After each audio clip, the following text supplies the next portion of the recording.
Hi, I am Teresa, and this is the Gutfeeling podcast, or Magefølelsen in Norwegian.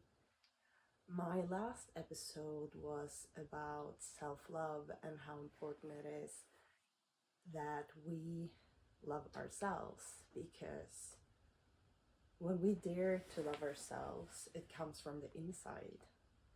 And upon having that revelation, I also realized how important it is to not just love our current self, but to love and potentially like all of ourselves that have ever been.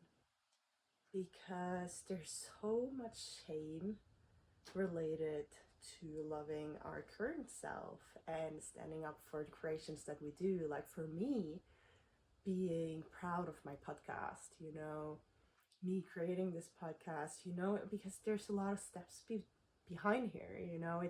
It's not just about creating a podcast, it's about talking in front of people.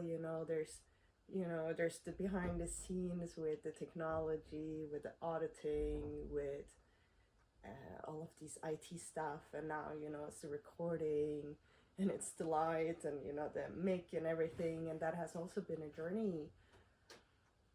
And also, the performance in front of others, of authenticity, of daring to speak up and be me in front of others. So there's, just daring to be proud that, wow, I did that. I went all of those steps, and I'm sure you can relate to your own life, that you went from being quite scared of doing something that you really want to do, and then into doing something. And in the beginning, it was quite challenging, it was hard, it was fear, and then more and more, it just feels more comfortable. I remember my first podcast episode, suddenly it was a mic, and I was like, or mic. and suddenly I was like, oh shit, I'm not actually used to talking in a microphone. And now I'm like, it's just a thing. And yeah, just being allowed to be proud of myself and what I have accomplished. And you might think that, oh, is that anything? That doesn't sound scary, that's nothing to be proud of. And it's like, okay, you do you, I do me. I am proud of myself for this. And I think allowing that in ourselves for whatever lives we have is so important. And then the next step is to being proud of the person that we have been. Because I have seen this past week that in being proud of myself now, I have been judging my previous self, all of the versions that I was, because I have come a long way, I have evolved, I have challenged myself, and on this path, I haven't been the person I am right now. So instead of, judging my previous self, the versions that I was before, the knowledge that I had before, and how I met up with people, my relationships, and all of these things, I can be like, okay, actually, I am very proud of myself, because that was still me on a journey. I was doing my best, and I've been a bit scared going back to the kind of jobs that I had before. I was a manager, I was working with business development, I had a lot of responsibilities, and I really liked that.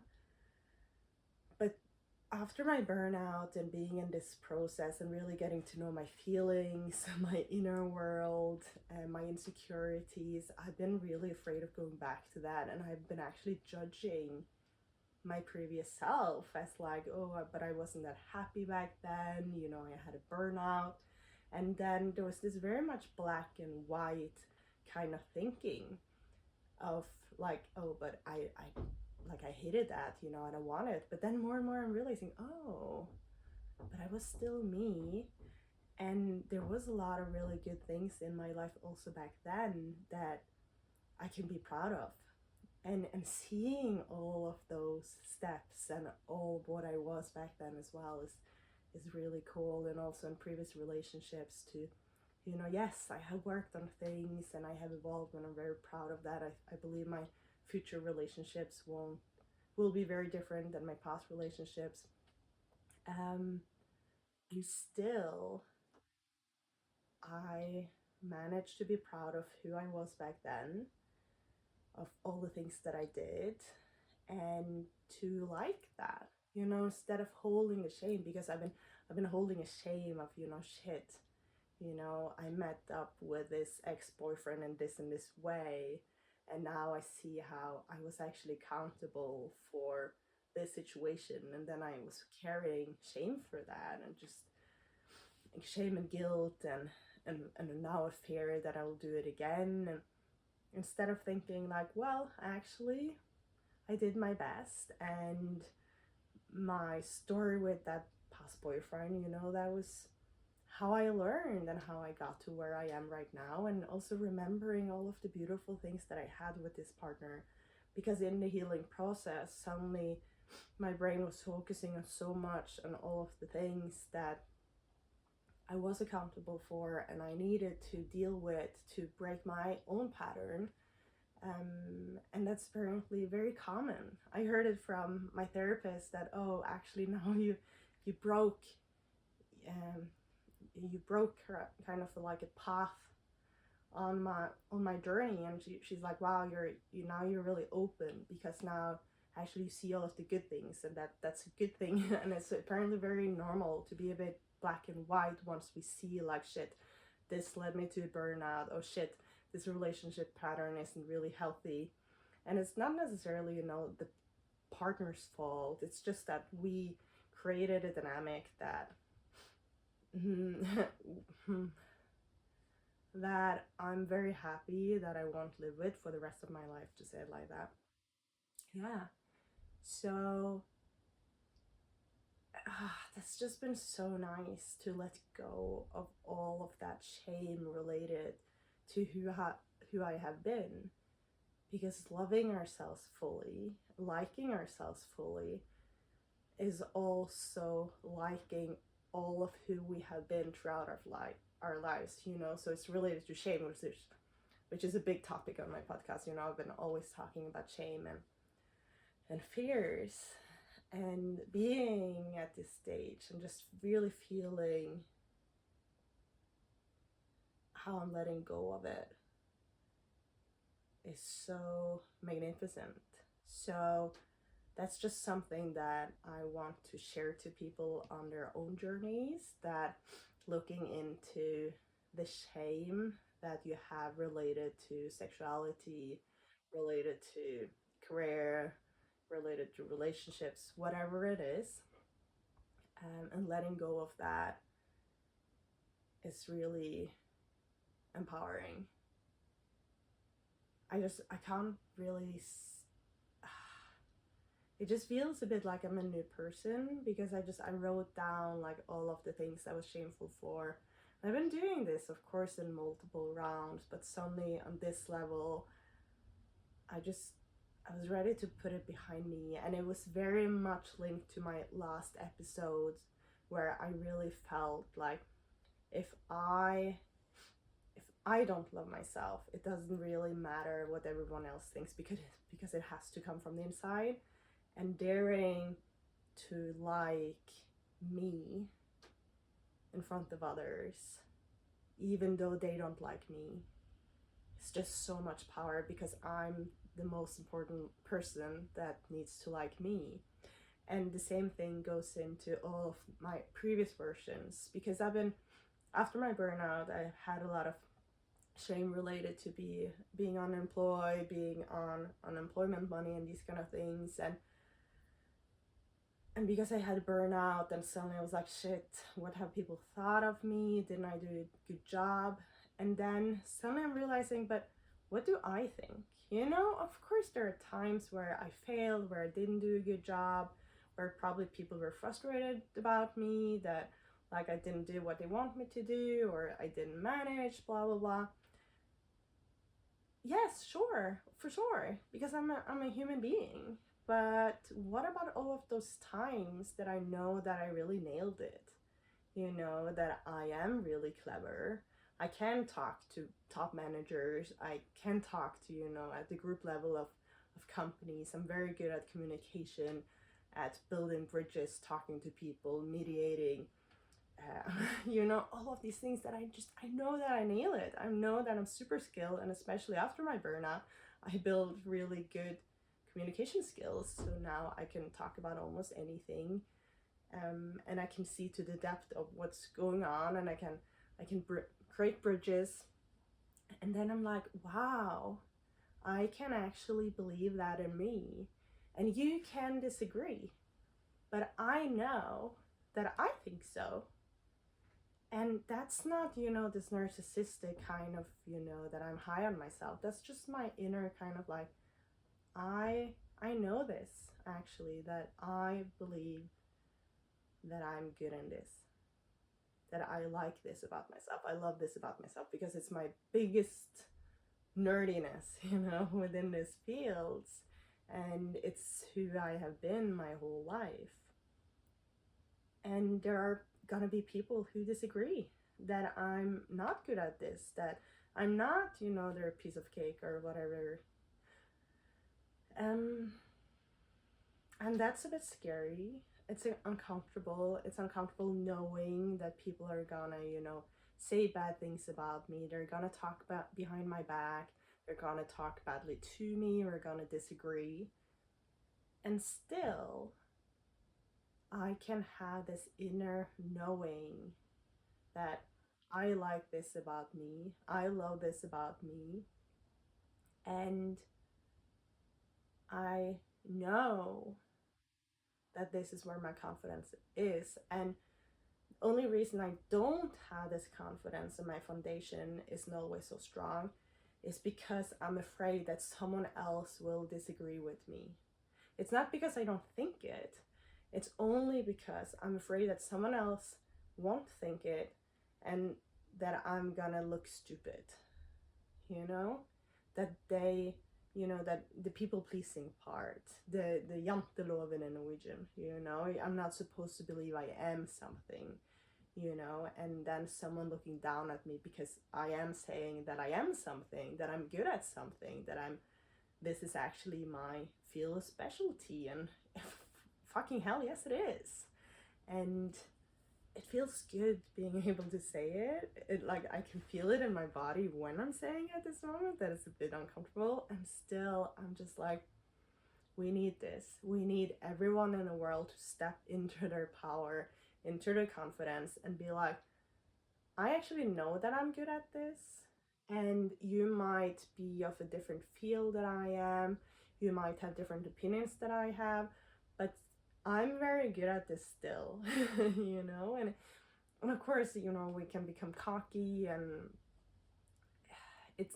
this can very easily be taken out of context, but I'm sure that if you want to understand me, you do.